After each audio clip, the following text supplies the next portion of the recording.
Well, hello to my Sunday school friends. It is good to see you. I hope that you are doing well.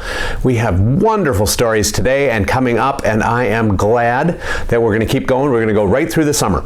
So even though Sunday school classes end this next, in a couple of days, it's Mother's Day, and Sunday school classes end on Mother's Day, we're still going to do the online videos and the Old Testament stories all summer long.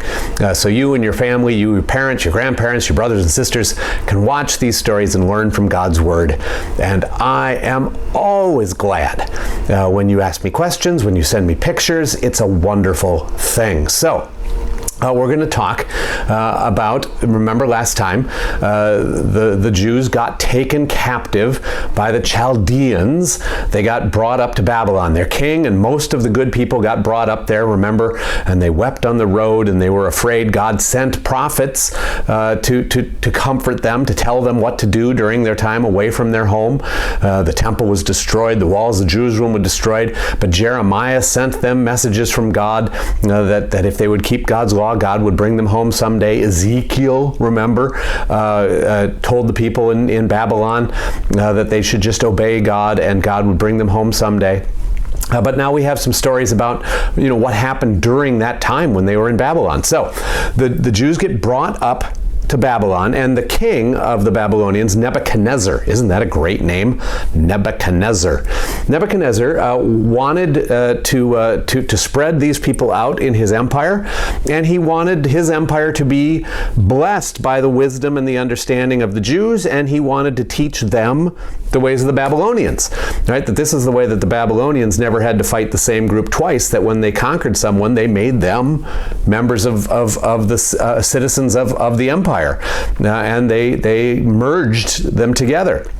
So Nebuchadnezzar ordered his officers to go among the captive Jews and to select out the most likely young men who were strong and healthy and smart and able, and that those young men were to be collected and to be brought to the capital city, to Babylon, for special instructions so that they could grow up to be officers of the Babylonian Empire, right?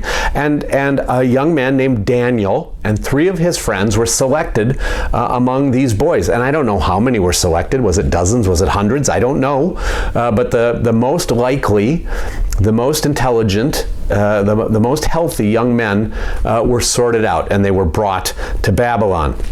So the chief officer obeyed the king, of course, and he brought these young men to Babylon, and he set them up in housing, and they were to be fed with the food from the king's own table, the rich foods and the wines that the king of Babylon enjoyed, so that they would have everything that they would need, that they would grow strong and be healthy. And they were to be educated in the ways of Babylon. They were to be taught the language and the customs of Babylon, and after 3 years they were supposed to appear before the king to be tested, and the best of them would become officers of the empire. So Daniel and 3 of his friends were among those chosen, and I don't know what they felt about it. Nobody cared about their feelings, right? Whether they were sad at being separated from their families or what. But when they got brought to their first meal, they saw on the table the king's food, and there was stuff on that table that they weren't supposed to eat. Remember, Jews in the Bible times and still today, there's stuff they're not supposed to eat, that God has commanded them to have a specific diet to avoid certain foods.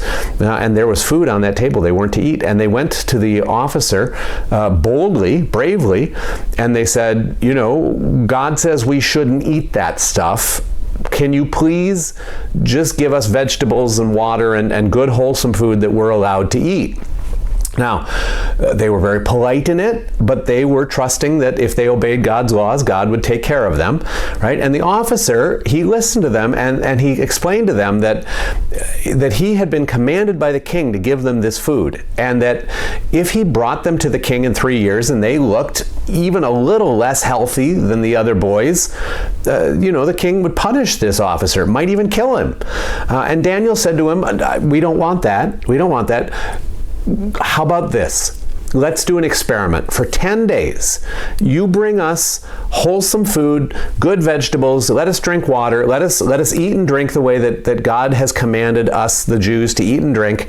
And then after 10 days, if we don't look as good as the other boys, well, then you can make whatever decision you make. But let's try an experiment. And the officer, he was supposed to raise these boys and teach them the customs and teach them the language. He wanted them to be happy, so he agreed to this experiment, right? Yeah, 10 days, wholesome food, safe food, kosher food, good vegetables, clean water. And after 10 days, Daniel and his 3 friends looked better and stronger and healthier than any of the other boys. So they had a deal. And for the 3 years of training, Daniel and his friends ate in accordance with God's law. They also studied really hard. And at the end of 3 years, when all of these Jewish boys were brought before the king gave them tests. He asked them hard questions and he separated them.